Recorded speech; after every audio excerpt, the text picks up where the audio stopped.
The bulldozer's engine roared to life right in my own driveway that morning, and Karen's brand new garage cracked apart piece by piece while she screamed helplessly from her porch, utterly powerless to stop what was finally happening to her. 3 weeks earlier, I never could have imagined that I would be the one standing behind that very bulldozer, watching thick concrete crumble into dust, finally taking back everything that woman had stolen from my exhausted, terrified family. Karen had built that entire garage illegally on top of my legal driveway easement, fully aware of what she was doing, and now she was finally about to learn exactly what happens when you cross the wrong, persistent neighbor. My name is Daniel Reyes, 42 years old, a high school shop teacher living in a quiet Ohio cul-de-sac with my wife Maya and our twin daughters, Lily and Rose, in the modest brick home we'd worked so hard to afford.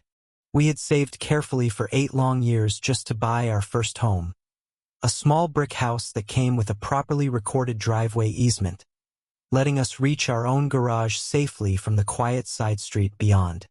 Karen Whitfield, 56 years old, was our HOA president, a retired real estate agent who treated every lawn, every fence, and every mailbox color as though it belonged personally inside her own private little kingdom to rule. For nearly 2 full years, things between us stayed reasonably civil, just polite waves across the street and the occasional irritated note about our trash cans being set out a few careless hours too early each week. It was an ordinary Tuesday morning in March when I first noticed surveyors quietly working in Karen's backyard, measuring ground that sat suspiciously close to the boundary line bordering our shared, legally recorded driveway easement. I asked Karen directly what exactly was happening back there, and she smiled just a little too sweetly, claiming she was simply exploring some home improvement options for her own beautiful property. Nothing more than that. 2 long weeks later, an official permit notice appeared taped crookedly to Karen's fence post. A 3-car garage extension, and the attached blueprints clearly showed it cutting straight, deliberately, into our protected easement. I called the county planning office immediately, and the tired clerk on the phone eventually admitted that the permit had been approved without anyone properly cross-checking it against existing, clearly recorded property easements nearby. That same evening I knocked firmly on Karen's door, easement papers clutched tightly in hand, trying to explain as calmly as possible that her planned garage would completely block our only legal driveway access point. Karen barely even glanced down at my carefully organized documents, waving her hand dismissively instead, insisting the HOA board had already thoroughly reviewed everything. So there was apparently nothing left worth discussing further between us. I requested copies of the board meeting minutes where this supposed approval had taken place, and the flustered HOA secretary quietly admitted to me that no such official meeting had ever actually occurred at all. That admission became the very first small crack in Karen's confident story, a quiet thread I tucked away carefully, sensing somehow it might matter far more than anyone currently realized in that tense moment. Construction trucks rumbled into our street that following Friday morning, and by Sunday evening a full skeletal wooden frame already stood exactly where my driveway gently curved toward our small detached garage. Maya stood silently beside me on our porch steps, arms crossed tightly across her chest, watching strange workers pour heavy concrete forms directly onto land we legally, rightfully held a recorded right to freely use. I sent Karen a formal certified letter citing our recorded easement explicitly, attaching the official county plat map, respectfully requesting all construction halt immediately until this growing property conflict could be properly resolved. Karen's official response came not from her directly, but instead from her sharp-tongued attorney husband Richard, a curt dismissive email insisting our long-standing easement was merely informal and therefore completely unenforceable legally. That particular word, informal, struck me as deeply strange, considering our easement had actually been notarized and properly recorded at the county courthouse a full 14 years before we even purchased our home. I drove straight to the county courthouse early the next morning and personally pulled the original recording myself, confirming in clear black and white that our easement was completely airtight, valid, and fully binding. Armed confidently with that certified copy, I requested an emergency HOA board meeting, genuinely hoping reasonable, fair-minded neighbors serving on the board would immediately recognize such an obvious, undeniable legal problem. Karen, as sitting board president, fully controlled the entire meeting agenda herself, and my urgent request was quietly buried under new business, conveniently scheduled 6 entire weeks later for eventual discussion. Meanwhile, the garage frame kept steadily rising anyway, fresh lumber stacking noticeably higher every single weekend, almost as if sheer construction speed alone could somehow magically erase a clearly binding legal document. I started photographing the ongoing construction every single day, careful timestamps included each time, slowly building a thorough paper trail I sincerely hoped I would never actually need to use in court. Neighbors up and down our street soon began quietly whispering that Karen had personally pushed this entire permit through using her old, lingering real estate connections still active deep inside the county office. My neighbor Frank, a retired Army veteran living 2 houses down, told me quietly one evening that Karen had apparently done something remarkably similar to the Pattersons, a family who'd lived here 2 years before us. The Pattersons, it slowly turned out through Frank's careful explanation, had lost an exhausting fence dispute against Karen years earlier and eventually moved far away within a year, utterly drained and completely defeated. I felt a genuine chill remembering Frank's story afterward, quietly wondering if I was now watching a carefully perfected pattern Karen had refined for years, long before my own family ever arrived in this neighborhood. At the eventually rescheduled board meeting, I calmly presented our recorded easement in clear detail, but Karen interrupted me twice anyway, sharply calling my legitimate concerns needlessly aggressive in front of everyone present. 2 board members nodded along supportively with Karen throughout the entire meeting, while a 3rd member, an older quiet man named Walter, sat strangely silent, refusing to meet my eyes even once that whole evening. The final vote came down 3-2 firmly against pausing construction, a result so completely lopsided and predetermined that it genuinely felt rehearsed long before anyone had even walked into that cramped meeting room. Walking slowly out afterward, Walter quietly caught my arm in the hallway and whispered that Karen had personally called him beforehand, reminding him exactly how board votes were supposed to go that evening. That whispered confession became twist number 1 in this entire saga. This wasn't simple ignorance or honest confusion at all. Karen was deliberately, carefully steering the board to protect her own illegal garage construction. I gently asked Walter if he might testify to that private conversation later if needed, and he hesitated visibly, clearly terrified of somehow becoming Karen's very next personal target for retaliation and punishment. Frustrated but still determined, I hired a sharp local land use attorney named Patricia Nguyen, who reviewed our recorded easement carefully and immediately called the HOA's entire legal position laughably weak, without hesitation. Patricia quickly drafted a formal cease and desist letter, clearly warning that continued construction directly over a recorded easement constituted legal trespass and could eventually trigger significant structure removal costs for Karen. Karen received that formal letter and, instead of pausing construction even briefly, actually accelerated everything further, hiring additional extra crews specifically to work straight through the entire coming weekend without stopping. I watched in stunned disbelief as workers poured the final massive garage slab on a quiet Saturday afternoon, sealing thick concrete directly over our carefully surveyed easement boundary line for good, permanently. Maya asked me quietly that same night if perhaps we should simply give up entirely, exhausted by the mounting stress radiating constantly through our small home and visibly affecting our 2 innocent young daughters daily. I told her firmly no, not because I particularly wanted some endless fight, but because backing down now would only quietly invite Karen to take even more from our family later, emboldened by such an easy victory. The following Monday morning, Karen proudly posted a glossy community newsletter praising her own supposed beautification efforts, featuring carefully staged photos of her gleaming brand new garage doors shining in the sunlight.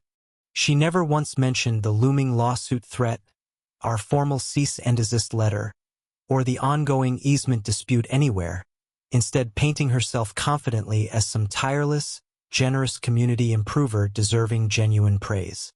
Several unaware neighbors, having no idea about the full ugly story, left enthusiastic comments online thanking Karen for finally doing something about the neighborhood's supposedly outdated, old-fashioned driveway arrangements. I felt my stomach genuinely twist reading those oblivious comments, slowly realizing Karen was successfully rewriting the entire narrative before most ordinary people even knew there was any real conflict happening at all. That realization became twist number 2. Karen wasn't merely defending her stolen garage anymore. She was actively, deliberately campaigning to control public perception of this entire dispute before facts could spread naturally.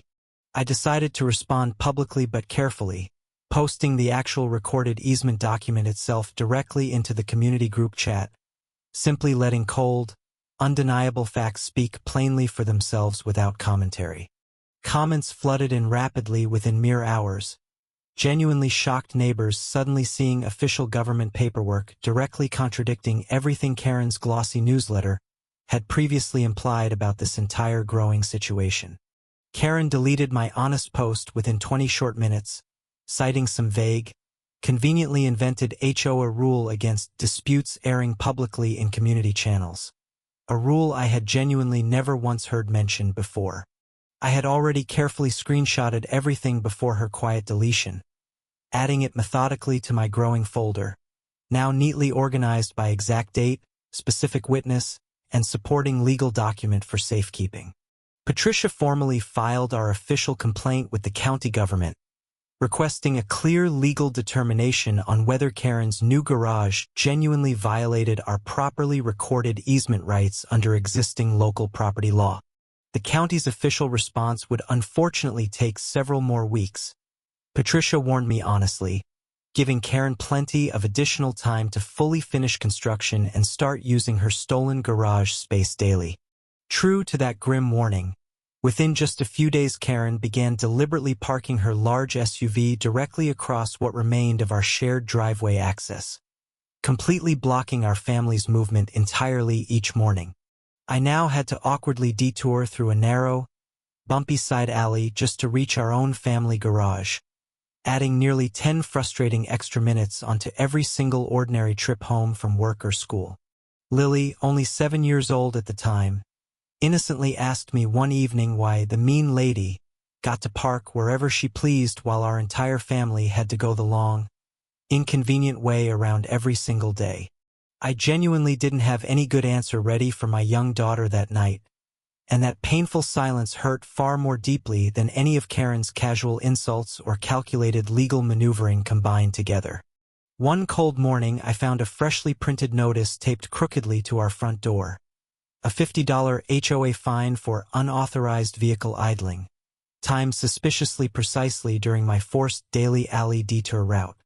I immediately appealed that ridiculous fine through the official HOA portal, and Karen, reviewing her very own personal complaint as sitting board president, simply denied my honest appeal within the very same hour. That obvious conflict of interest felt almost comically absurd, except those punitive fines kept arriving steadily every single week, each one timed precisely to match my forced detour route around her stolen garage. Frank quietly told me Karen had fined him similarly years earlier, for supposedly excessive grass length, measured the exact single week he had been hospitalized recovering from a difficult, unexpected surgery procedure. That small detail landed especially heavy in my mind. Karen's relentless targeting clearly wasn't random anger at all. It was a calculated, refined pattern she had quietly perfected against multiple neighbors over many years. I started carefully keeping every single fine notice, every denied appeal, every precise timestamp, slowly building what Patricia eventually called a documented pattern of harassment case file growing thicker by the week. Meanwhile, Karen's stolen garage now proudly featured a custom basketball hoop, a cheerful string of warm patio lights, and a hand-painted sign reading Whitfield Family Estates, hanging proudly above the entrance door. Watching curious strangers genuinely admire her illegal driveway during the neighborhood's annual spring social felt surreal, almost like watching outright theft get openly celebrated as some kind of personal triumph instead. At that very social gathering, Karen approached me directly with a practiced smile for watching onlookers, quietly suggesting that perhaps I should consider moving if the neighborhood truly wasn't a good fit for us anymore. I kept my voice carefully level in response, telling her plainly that we had absolutely no intention of moving anywhere, and that I fully expected the county's upcoming ruling to settle this matter properly. Karen's confident smile flickered for just a brief second there, the very first genuine crack I had actually seen in her practiced composure since this entire exhausting conflict had originally first begun. That same night, Maya found something genuinely unexpected while quietly researching online. Karen had apparently been sued twice before in the past, both cases mysteriously settled quietly with permanently sealed legal terms. That discovery became twist number 3. Karen's unshakable confidence clearly wasn't naive overreach at all. It was the practiced, hardened calm of someone who had weathered serious legal threats before and ultimately won. Patricia later confirmed both of those prior legal cases involved similar property disputes, and both original plaintiffs had since quietly moved completely out of state, never to be heard from again locally. Knowing all this clearly now, I finally understood Karen's true long-term strategy. Deliberately exhaust her opponents financially and emotionally until they simply gave up entirely and voluntarily left the neighborhood behind forever. I told Patricia firmly that I absolutely refused to become the third quiet name added to that growing list, no matter how long this exhausting legal dispute might eventually drag painfully onward through the courts. Patricia escalated our official complaint further, requesting an emergency county building inspection, specifically targeting the garage's actual foundation placement relative to the carefully surveyed easement boundary line nearby.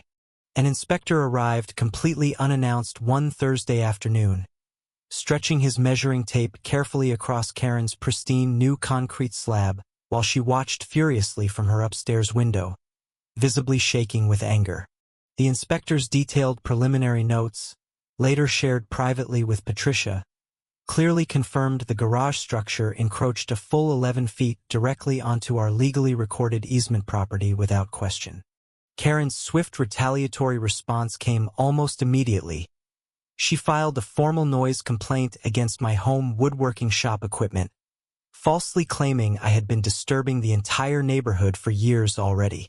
County code enforcement officers visited my small home garage shortly afterward, found my equipment operating well within legal decibel limits, and promptly closed her baseless complaint within a single business day entirely.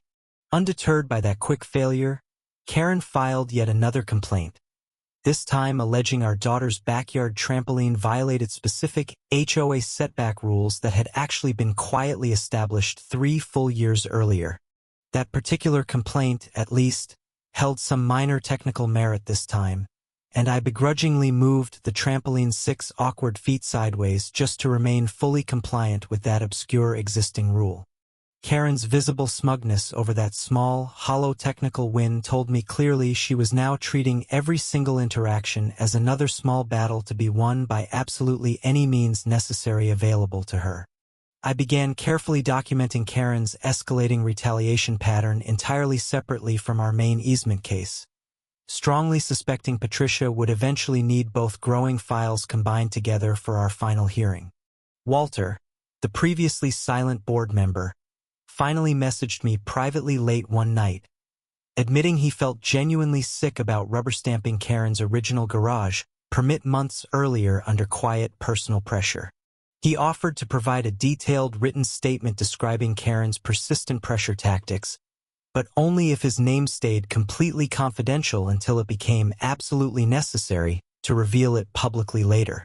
I agreed readily, fully understanding his genuine fear, knowing firsthand exactly how viciously Karen had already demonstrated she punished anyone who dared to challenge her carefully constructed personal authority within the neighborhood. Patricia carefully added Walter's anonymous statement to our growing case file, significantly strengthening our argument that Karen had deliberately manipulated the entire original approval process from its very beginning.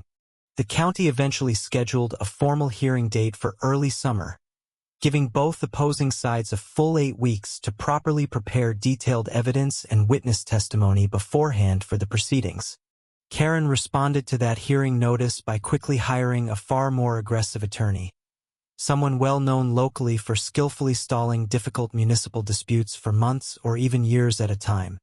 That new attorney immediately requested 3 separate hearing continuances, each one further delaying proceedings while Karen's illegal garage remained fully operational and continued blocking our family's driveway access completely each day. Maya gently suggested temporarily renting a small storage unit somewhere just to simplify our increasingly difficult daily routine, while this exhausting legal battle dragged painfully, slowly onward week after week. I refused that suggestion firmly, insisting that adapting our entire family's life around Karen's clearly illegal structure would only validate her arrogant belief that ordinary rules simply didn't apply to her at all.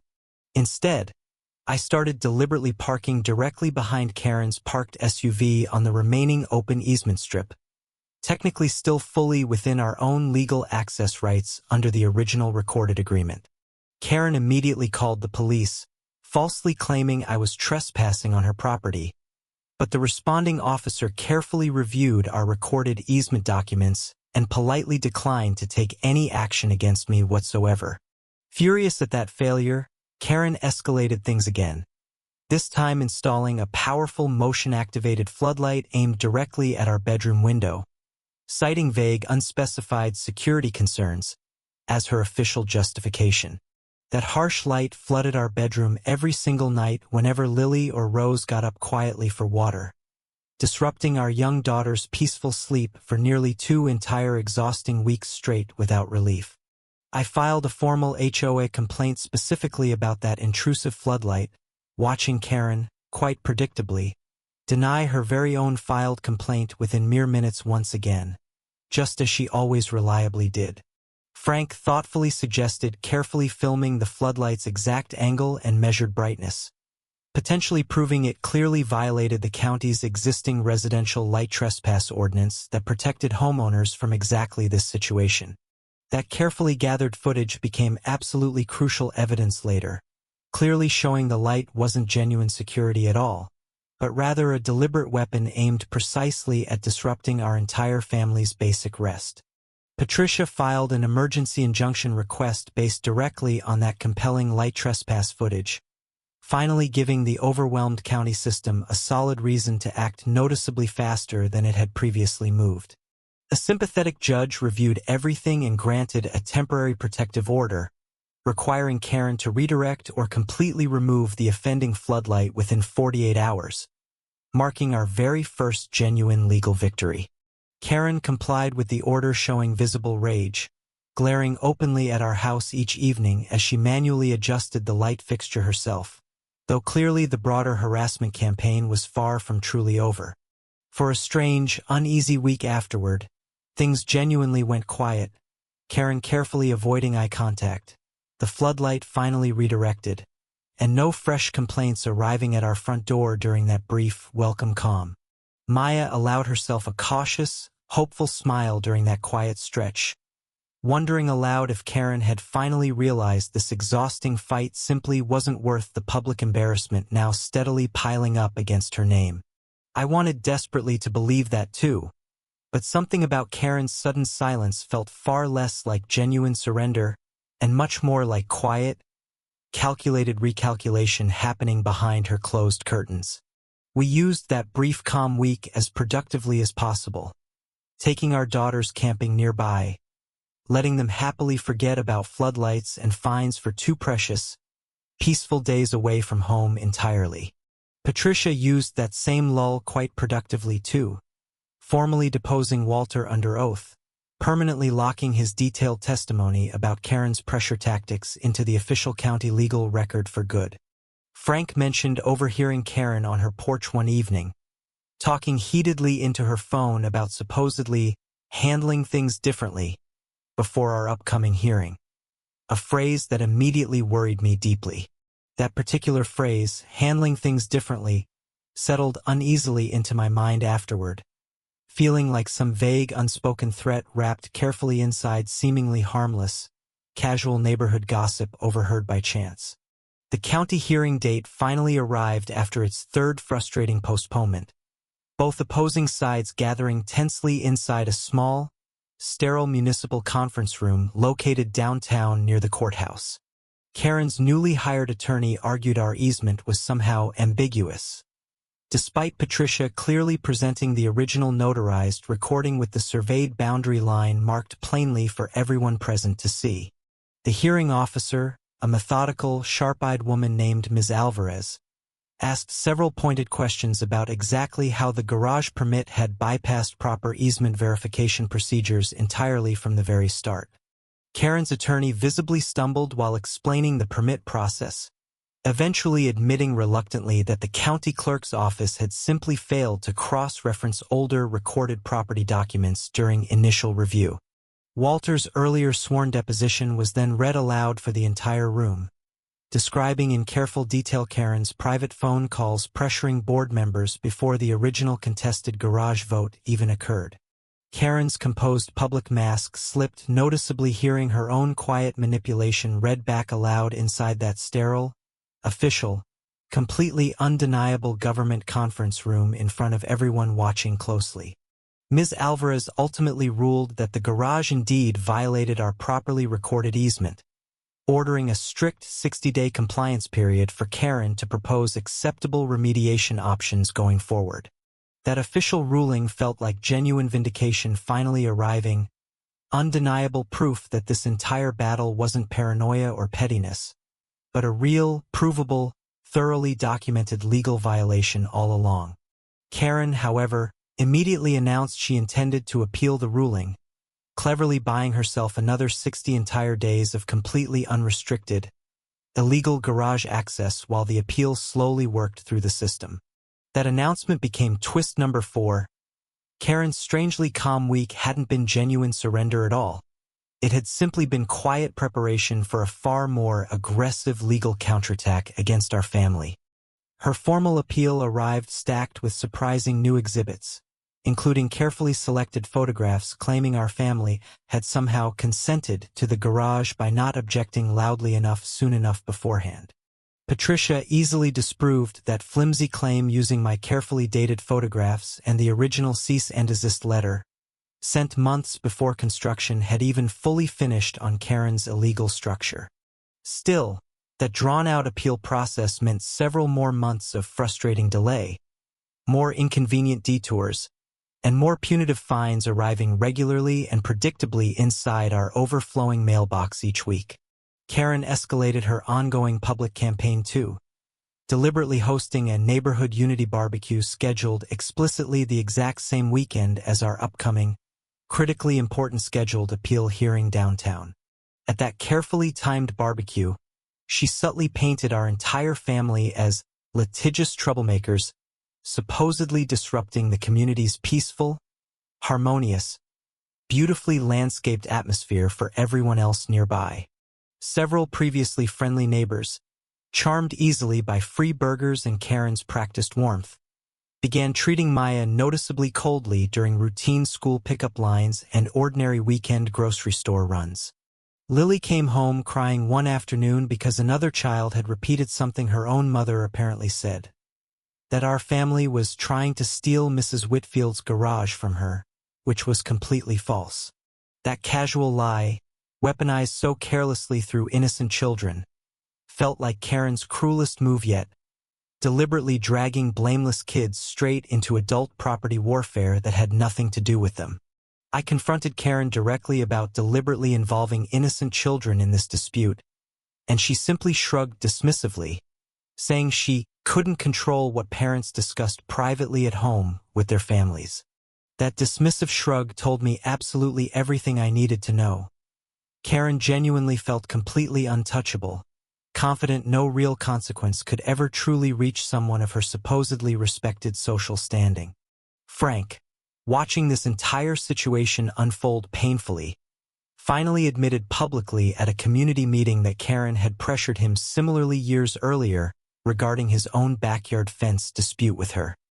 His brave public testimony cracked something important wide open, with two more longtime neighbors quietly approaching me afterward, sharing their own long-buried stories about Karen's manipulative tactics over the years. One neighbor, an elderly widow named Doris, described how Karen had once forced her to repaint her entire house twice over supposedly incorrect trim colors that technically matched the approved HOA palette. Another couple, a young pair named the Ortegas, described losing their backyard pool permit appeal entirely after refusing to let Karen personally consult on their proposed landscaping design plans beforehand. That growing realization became twist number 5. Karen's harassment toward our family wasn't some isolated overreaction at all. It was a clearly documented, repeating pattern spanning years and multiple separate victims. Patricia began quietly compiling all these scattered testimonies together, recognizing they could potentially prove a much broader pattern of systemic HOA abuse extending well beyond just our single isolated case. Meanwhile, Karen's scheduled appeal hearing date steadily approached, and she suddenly requested mediation instead, clearly hoping for a quieter, more easily controlled resolution away from public scrutiny entirely. Patricia cautiously agreed to mediation, knowing it sometimes produced genuinely faster results, though she warned me honestly that Karen rarely negotiated anything whatsoever in good faith during these kinds of sessions. During that mediation session, Karen offered to grant us only a temporary access easement through her own side yard instead of properly restoring our original, permanent driveway rights as legally recorded. I rejected that manipulative offer immediately, clearly recognizing it as a calculated trap, a revocable favor designed to replace our permanent, legally recorded property right with something Karen could revoke anytime. Karen's chosen mediator kept pressing me repeatedly to compromise for the sake of community harmony. Language that sounded eerily, suspiciously similar to phrases lifted directly from Karen's own newsletters previously. I later learned, through a quiet tip from Walter, that Karen had personally selected and privately briefed that supposedly neutral mediator before our session had even officially begun that afternoon. That discovery became twist number 6. Karen had quietly corrupted yet another supposedly neutral, impartial process, just exactly as she had originally done with the entire initial garage approval board vote. Patricia immediately filed a formal objection citing clear mediator bias, successfully forcing the county to assign a completely different, properly unaffiliated mediator for our necessary second mediation round attempt. Karen, sensing her advantage rapidly slipping away from her, abandoned mediation entirely, reverting instead to familiar delay tactics through endless procedural appeals and conveniently missing paperwork deadlines repeatedly.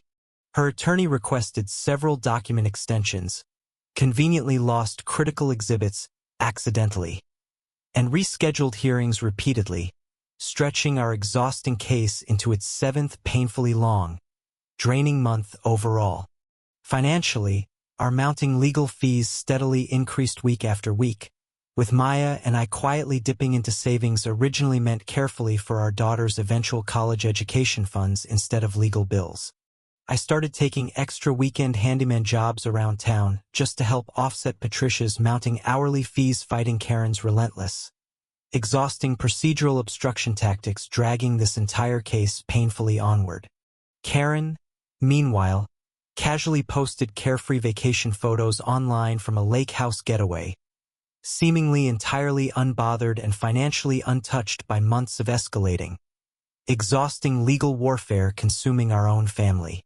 That stark contrast, our family's genuine sacrifice against her casual indifference, fueled a quiet, simmering anger inside me that I worked extremely hard every single day to keep firmly, carefully controlled.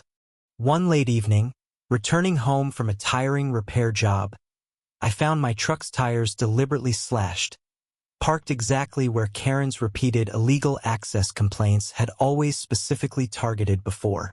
Police investigating found no direct proof clearly linking Karen to the slashed tires, but the precise location and suspicious timing felt genuinely impossible to dismiss as mere random coincidence at this point.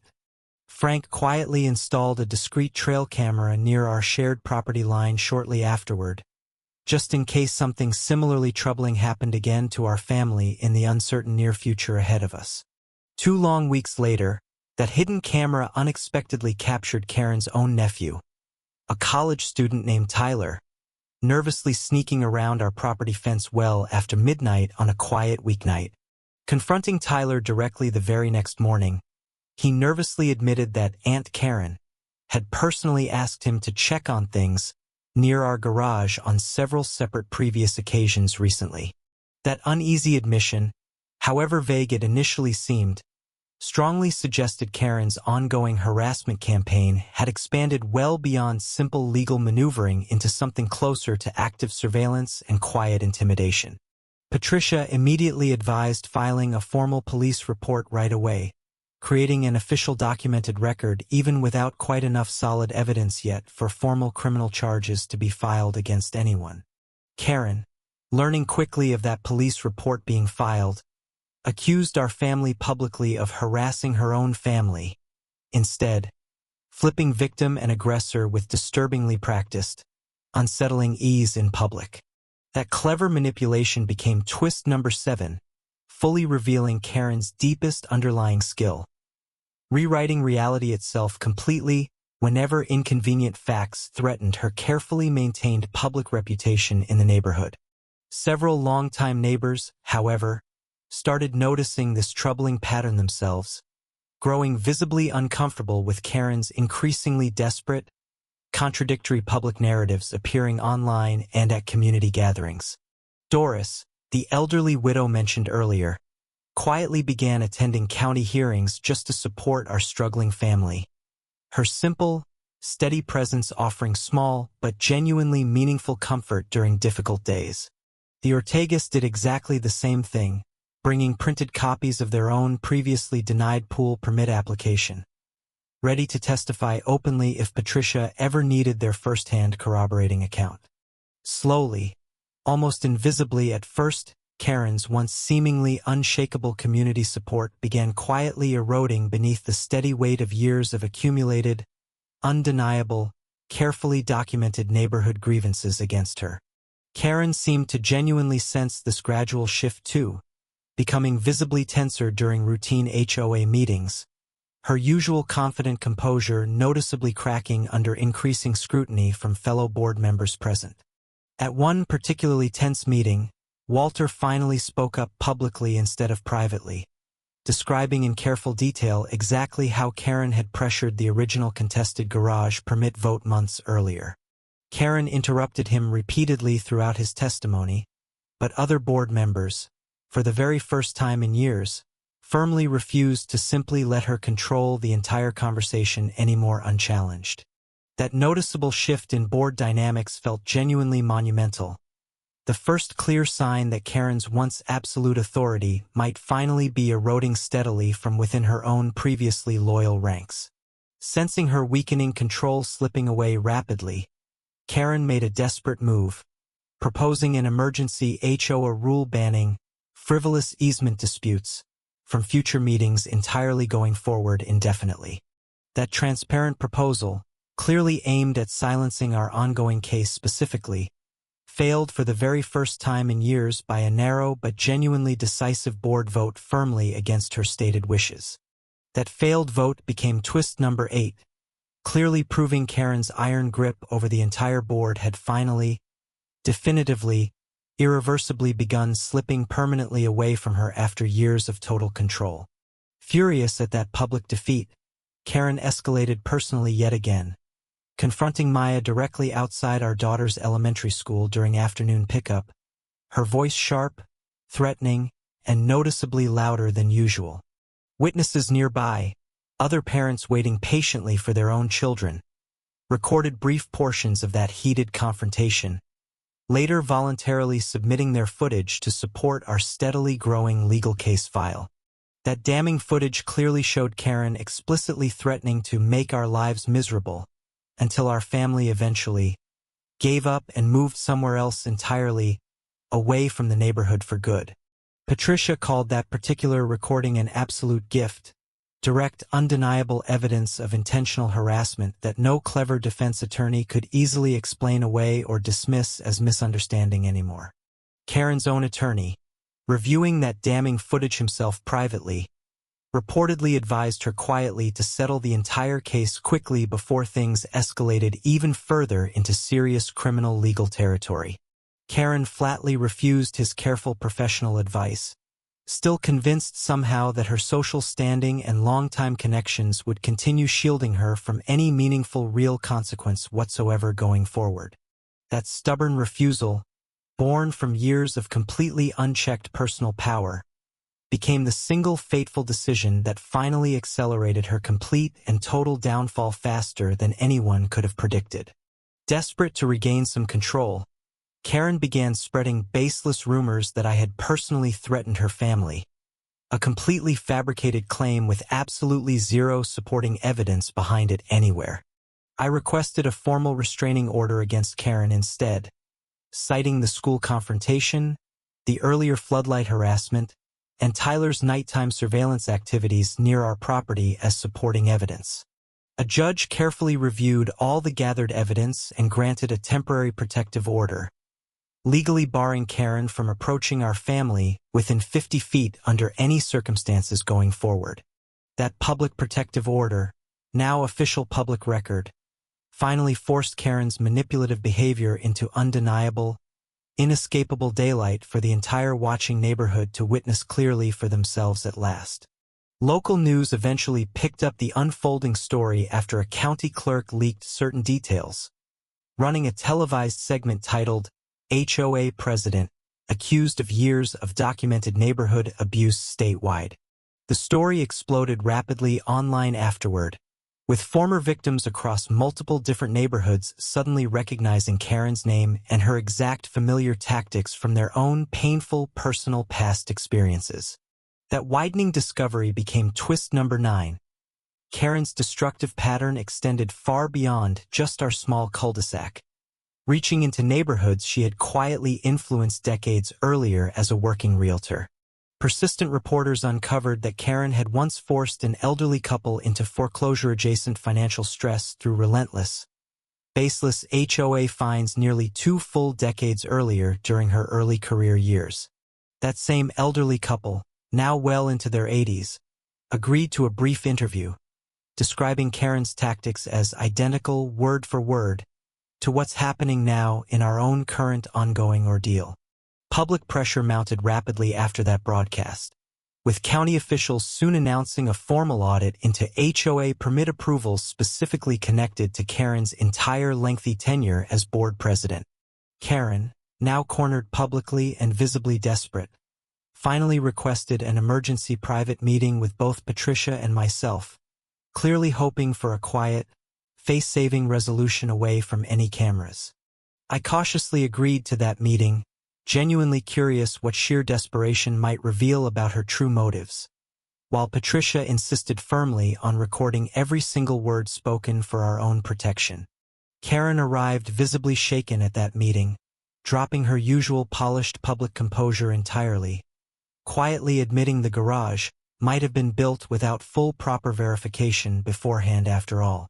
That small admission, however minor it initially seemed, was genuinely the very first honest sentence I had heard Karen speak aloud since this entire painful conflict had first originally begun months earlier.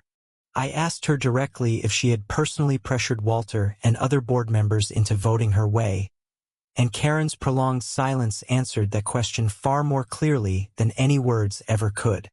Patricia then formally proposed a fair settlement. Complete garage removal, fully restored easement access, and proper financial compensation for all our documented fines and mounting legal expenses incurred throughout this ordeal. Karen hesitated visibly at that proposal, then countered weakly with a partial removal offer instead, clearly hoping to somehow save at least some small portion of her precious illegal garage structure. I refused that weak counteroffer immediately, vividly remembering Lily's tears, the disruptive floodlight nights, the slashed truck tires, and months of carefully documented, deliberate cruelty inflicted on our entire family. Karen's calm composure finally broke completely apart, and she snapped out angrily that we were destroying her entire life over a few measly feet of pavement that genuinely didn't matter all that much. I reminded her calmly and firmly that she herself had built that exact pavement illegally and knowingly, repeatedly, despite months of clear formal warnings and undeniable supporting legal documentation provided beforehand. That tense confrontation ended completely without any agreement reached, Karen storming furiously out the door, her last fragile attempt at quiet personal control finally collapsing entirely behind her for good.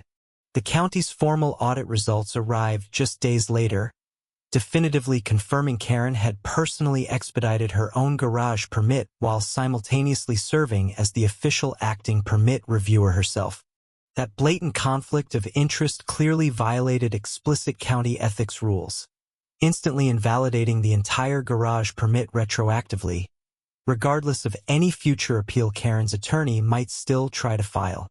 With that crucial permit now fully voided, Patricia immediately filed for court-ordered demolition, formally demanding Karen remove the illegal garage structure entirely within 30 short days going forward. Karen's attorney requested yet another delay extension, but the presiding judge, having reviewed months of carefully documented harassment evidence already, firmly denied that request without any hesitation whatsoever. The court formally ordered complete demolition within 2 final weeks, scheduling a county-supervised removal crew if Karen ultimately failed to voluntarily comply with the binding order herself beforehand.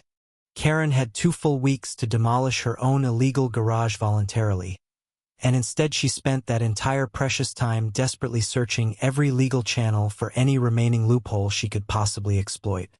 She filed a last-minute lawsuit against the county government itself, claiming the recent ethics audit had somehow violated her personal due process rights as the sitting board president throughout the entire proceedings. That lawsuit, Patricia calmly explained to me over coffee one morning, was almost certainly destined to fail completely, though it nonetheless bought Karen a few more agonizing days of delay before the final deadline arrived. Meanwhile, Karen's sharp-tongued attorney husband Richard began appearing personally at neighborhood meetings, attempting to argue obscure technicalities that none of the remaining board members found remotely convincing or persuasive anymore. Walter, finally free from Karen's constant private pressure, formally resigned his board seat entirely, stating publicly and clearly that he could no longer associate himself with her manipulative tactics in good conscience any longer. His detailed resignation letter, read aloud at the next public meeting, specifically listed exact dates and private conversations where Karen had personally instructed him precisely how to vote on the contested garage matter. That public reading sent a visible, almost palpable shock through the remaining board members present, several of them quietly distancing themselves from Karen's rapidly failing leadership immediately afterward without saying much aloud. Doris and the Ortegas submitted formal written statements directly to the county government, requesting Karen's complete removal as HOA president, pending a thorough further ethics review of her entire conduct as board leader.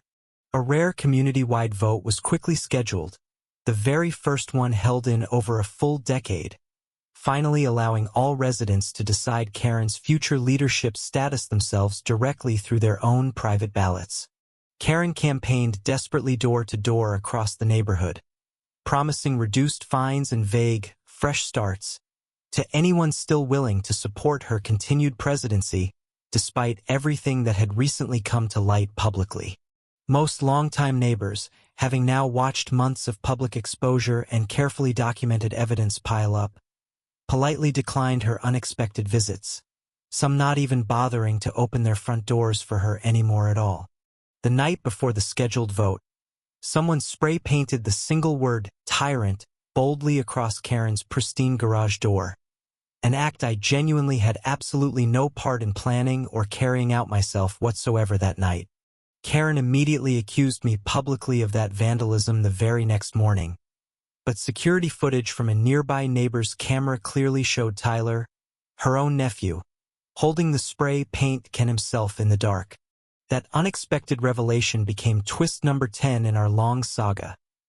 Tyler, exhausted and consumed by guilt over months of unwanted surveillance demands, had finally turned decisively against his own manipulative aunt entirely. Tyler later explained tearfully to a local reporter that he had snapped emotionally after realizing Karen privately blamed him for botching the very surveillance that had ultimately exposed her wrongdoing to Patricia's legal team.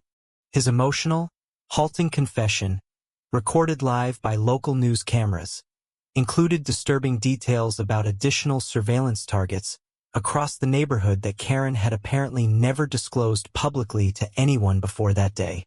That fresh, damaging revelation widened the entire scandal considerably, with several more longtime neighbors slowly realizing they too had quietly been watched without their knowledge or any meaningful personal consent ever given. The long-awaited community vote results finally arrived 2 tense days later. Karen lost the HOA presidency in an overwhelming landslide, with a full 91% of residents voting decisively in favor of her removal. Karen received that devastating, humiliating news standing alone on her own quiet porch, the very same porch where she had once mocked our entire family's supposedly needless legal aggression toward her many months earlier. With her presidency now completely and permanently gone, Karen lost any remaining procedural shield that had previously been protecting her illegal garage from immediate, unstoppable court-ordered demolition proceedings going forward. The county quickly scheduled formal demolition for the following Saturday morning, sending an official written notice directly to Karen's now thoroughly undefended mailbox, with no further appeals or extensions remaining available to her. Karen's own attorney finally advised her quite bluntly this time around, warning that continued stubborn resistance would only generate additional steep fines and potential further criminal liability further down the road ahead of her. Still, Karen stubbornly refused to demolish the garage herself voluntarily, perhaps clinging desperately to some final, irrational hope that fate itself might somehow intervene unexpectedly at the very last possible moment available. Saturday morning finally arrived clear, crisp, and bright, with curious neighbors slowly gathering along the quiet street, drawn together by months of extensive news coverage and constant accumulated neighborhood gossip about everything. Doris brought several folding lawn chairs for everyone to share. The Ortegas brought thermoses full of hot coffee, and Frank brought his old reliable camera, ready to properly document this long-awaited, historic neighborhood moment. A county-contracted bulldozer rolled slowly and deliberately down our quiet residential street, its careful operator double-checking the official paperwork against the surveyed easement boundary one final time before beginning the work. I stood quietly in my own driveway that crisp morning, Maya standing close beside me, our 2 young daughters watching curiously from the porch steps, sensing that something genuinely important was finally about to happen. Karen slowly emerged onto her own porch, arms crossed tightly across her chest, attempting one final, desperate display of wounded dignity as cameras and gathered neighbors watched her every single move with quiet interest. The bulldozer operator politely asked aloud if anyone wished to remove personal belongings from inside the garage before the official demolition formally began that crisp, memorable Saturday morning at long last. Karen, perhaps too proud or simply too stunned to respond aloud, said absolutely nothing at all, standing rigid and silent as the heavy yellow machine maneuvered carefully into its final demolition position nearby. The very first powerful strike against the garage's corner support beam echoed loudly across the entire quiet street, thick concrete dust rising slowly into the crisp morning Ohio air above the gathered, watching crowd. Neighbors who had once happily enjoyed Karen's lively backyard barbecues now watched in complete silence, some quietly recording video footage on their phones, none offering her any sympathy or comfort during this difficult moment. I personally felt no real triumphant joy watching any of this unfold, only quiet relief, seeing months of accumulated stress and intimidation collapse alongside Karen's illegally poured concrete slab finally crumbling apart entirely. The bulldozer worked through it all methodically, one careful section at a time, until nothing whatsoever remained but scattered rubble, exposed easement gravel, and twisted, bent rebar fragments scattered loosely everywhere around it. Karen finally spoke up again at last, her voice noticeably cracking with raw emotion, asking the county officials present if there was really nothing left to do now about stopping this irreversible demolition from continuing. The supervising county official simply gestured calmly toward the now fully cleared easement, legally restored at long last, and told her plainly that the entire matter was officially closed for good, with nothing left to discuss. That newly cleared path, our driveway finally fully accessible again after nearly an entire exhausting year of conflict, felt like genuinely watching warm daylight return after a long, dark, draining storm had finally passed completely. Lily ran happily down the freshly cleared driveway, laughing freely in the morning sun, declaring proudly that she could finally see the whole street again, without Karen's massive illegal garage blocking everything from view anymore. That small, innocent burst of pure joy from my young daughter that morning meant far more to me personally than any courtroom victory or public vindication could possibly have ever meant to me on its own. Karen retreated quietly inside her own house almost immediately after the demolition finished completely, curtains drawn tightly shut behind her, carefully avoiding the gathered neighbors still standing just beyond her front lawn. Within just a few days afterward, additional consequences quickly arrived. The county formally fined Karen personally for the original ethics violation involving her own deeply conflicted permit approval process from months earlier. That substantial new fine, combined with mounting legal fees from her multiple failed lawsuits, reportedly strained the entire Whitfield family's household finances significantly for what seemed like the very first time in years. Richard, Karen's increasingly frustrated husband, was soon seen consulting privately with a completely different attorney about possibly selling their large house and relocating somewhere entirely new, far away from this neighborhood. Several more former victims, emboldened considerably by the widespread news coverage, filed additional formal complaints regarding Karen's decades-long documented pattern of HOA-related harassment against numerous other families nearby. A larger combined civil case eventually formed from all this, joining multiple plaintiffs including Doris, the Ortegas, the elderly couple from decades earlier, and our own family, all seeking fair legal compensation together. Patricia capably represented our own specific portion of that larger joint case, seeking fair financial compensation for all our documented fines, mounting legal fees, and the clearly demonstrated emotional distress we had endured. Karen's defense attorney attempted weakly to argue these were merely isolated misunderstandings scattered across the years, but the sheer overwhelming volume of consistent testimony across decades made that argument completely impossible to sustain. A formal settlement was finally reached several months later, requiring Karen to pay substantial financial damages across all the named plaintiffs, funded partly through the eventual forced sale of her own family home. That particular sale, deeply ironic and fitting given everything that had happened over the past year, meant Karen would now have to leave the very neighborhood she had once ruled entirely through fear and quiet manipulation. Tyler, meanwhile, slowly repaired his strained relationship somewhat with the broader local community, volunteering locally afterward as a quiet, genuine act of heartfelt remorse for everything he had been pressured into doing. Walter, now completely free from Karen's lingering influence over him, eventually rejoined the HOA board the following spring under entirely new, far more transparent and openly accountable community leadership going forward. The newly elected board quickly implemented much stricter permit review processes specifically designed to prevent any future board president from ever repeating Karen's exact manipulative tactics again at any point going forward. Doris told me privately afterward that she finally felt completely safe gardening peacefully in her own quiet backyard again, without any lingering fear of Karen's sudden, arbitrary inspections ever returning unexpectedly to bother her. The Ortegas resubmitted their long-delayed pool permit application under the new board's leadership and received full approval within mere weeks this time. Something Karen had deliberately blocked for several long, frustrating years. Our restored driveway easement, now fully legally reinforced and permanently protected by an updated county filing, featured a simple, permanent boundary marker preventing any future encroachment disputes from ever happening again. Maya happily planted colorful flowers along that newly restored driveway edge that very spring.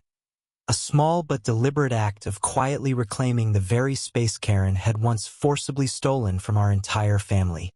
I personally rebuilt our entire home woodworking shop equipment setup that summer, finally free from constant baseless noise complaints and arbitrary, retaliatory inspection threats that had plagued our family for so long. Lily and Rose, now 8 years old and growing quickly, barely remembered the worst painful details anymore, though they still occasionally mentioned the lady who lost her garage during casual family dinner conversations sometimes. Frank and I became genuinely closer friends throughout this entire ordeal, often laughing together now about trail cameras and slashed truck tires during relaxed backyard barbecues held on quiet weekend afternoons together. Local news ran a thoughtful, well-researched follow-up story several months later, titled simply, "Neighborhood Heals After HOA President's Years of Documented Abuse," finally bringing the whole saga to a satisfying conclusion. That detailed follow-up story included brief, heartfelt interviews with multiple affected victims, finally given proper space to describe their painful experiences without any lingering fear of further retaliation against them at all. Karen declined to comment for that particular follow-up piece entirely, her sudden silence speaking volumes after months of aggressive public self-promotion she had previously engaged in so confidently and shamelessly before. I occasionally saw her quietly moving cardboard boxes from her house during the following weeks afterward, never once making genuine eye contact with me, never offering any sincere apology to our family for everything that happened. Part of me honestly wished for some small acknowledgement from her, perhaps a minor admission of wrongdoing, though I understood deep down that real closure rarely arrives so neatly or completely in actual everyday life. Patricia told me afterward that our particular legal case had already become an important reference point for other similar HOA disputes happening across the entire county and even well beyond its own borders.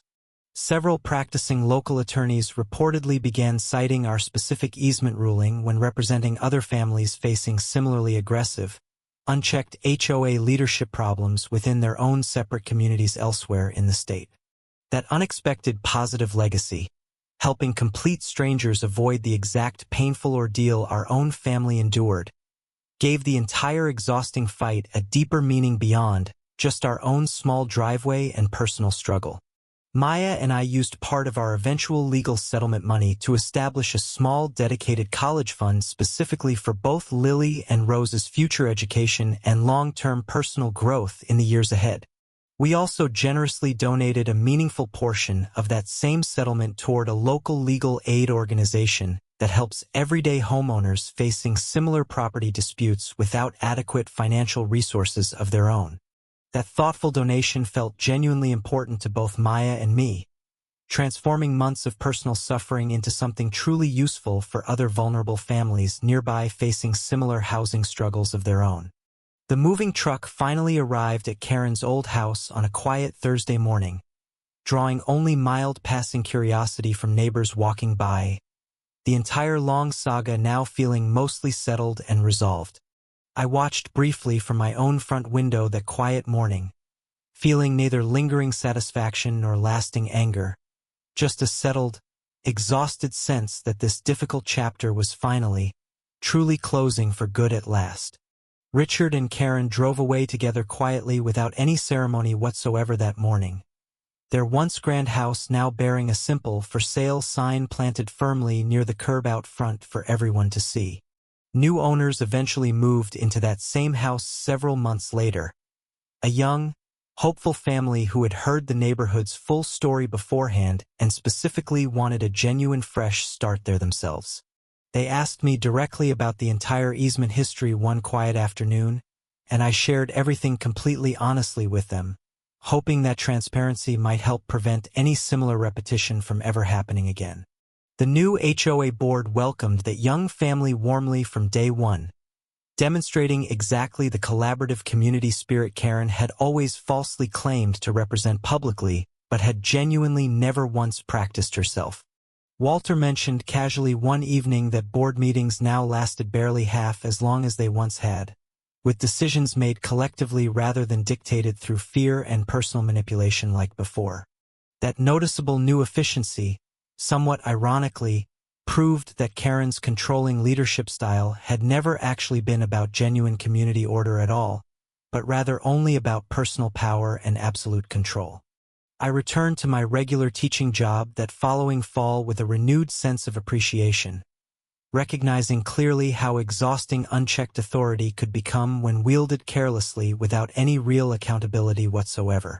My curious students, hearing scattered fragments of the dramatic story through local neighborhood gossip over time, occasionally asked me if the Bulldozer story they had heard about was actually completely true. I confirmed proudly to them that it absolutely was, using the experience occasionally in class to discuss documentation, persistence, and standing firmly against unfair authority whenever it genuinely becomes necessary to act.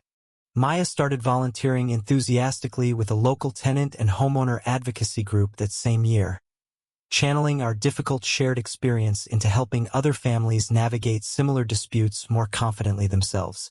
Doris passed away peacefully the following winter, and at her quiet funeral service, several longtime neighbors mentioned warmly how her personal courage had genuinely helped expose Karen's wrongdoing for everyone in the end. Her quiet bravery, choosing to testify honestly despite her own genuine personal fear, remained one of the single most meaningful turning points throughout our entire long and difficult ordeal together as neighbors. The Ortegas eventually built their long-awaited backyard pool that following summer, generously inviting the whole street to its joyful opening celebration, something entirely impossible under Karen's previous restrictive leadership for years. I stood quietly at that lively pool party remembering the bulldozer, the floodlight, and the slashed truck tires, feeling genuinely grateful that those difficult, exhausting days were finally fully behind us at last. Frank raised his cold drink high that sunny afternoon, joking warmly that our entire cul-de-sac had somehow survived its own private reality show finale and had come out stronger on the other side together. Everyone laughed together easily at that joke, the kind of genuine, easy laughter only truly possible once real danger and lingering uncertainty had finally passed completely beyond our everyday family lives for good. Patricia later told me that Karen had reportedly relocated to another state entirely, apparently attempting once again to quietly join a different community's local HOA board there as well, hoping for a fresh start. That particular attempt, she added with a small, satisfied smile, was quickly and firmly rejected after a basic background search revealed our well-documented, widely reported case from back home almost immediately afterward. Karen's name, it seemed, now carried lasting consequences that followed her steadily regardless of the distance she traveled, finally limiting whatever further damage she might still try to inflict elsewhere going forward. I felt absolutely no need to track her further after learning that, content simply knowing our family, our supportive neighbors, and our fully restored easement remained completely and permanently secure going forward from here. Looking back honestly on everything that had happened over that long year, the true lasting victory wasn't really the demolished garage itself, but rather the fully restored sense of fairness within our entire tight-knit community. Neighbors who had once stayed fearfully silent for years now spoke openly and confidently among themselves, supported each other genuinely, and firmly refused to ever let unchecked power dictate community standards again. Lily, now 9 years old and full of confidence, recently told me she wanted to become a lawyer like Miss Patricia someday when she eventually grew up, inspired entirely by everything she had personally witnessed. That heartfelt ambition, born directly from watching real justice slowly triumph over manipulation right before her own young eyes, felt like the single most meaningful outcome of our entire difficult year together as a family. Our simple driveway, finally clear and completely unobstructed once more after everything that happened, became something I personally never took for granted again after coming so dangerously close to losing it entirely forever. Every single evening now, pulling freely into our own garage without any obstruction whatsoever, I quietly remember just how close we truly came to losing far more than simple pavement that long, difficult year. Karen Whitfield once ruled our entire neighborhood through fear, calculated manipulation, and outright stolen land. But in the end, genuine justice quietly, thoroughly, and completely prevailed over her tyranny at last. Our family stayed strong and together through it all. Our driveway remained permanently ours, and the bulldozer that cracked Karen's stolen garage became our story's lasting, deeply satisfying symbol of justice. The END.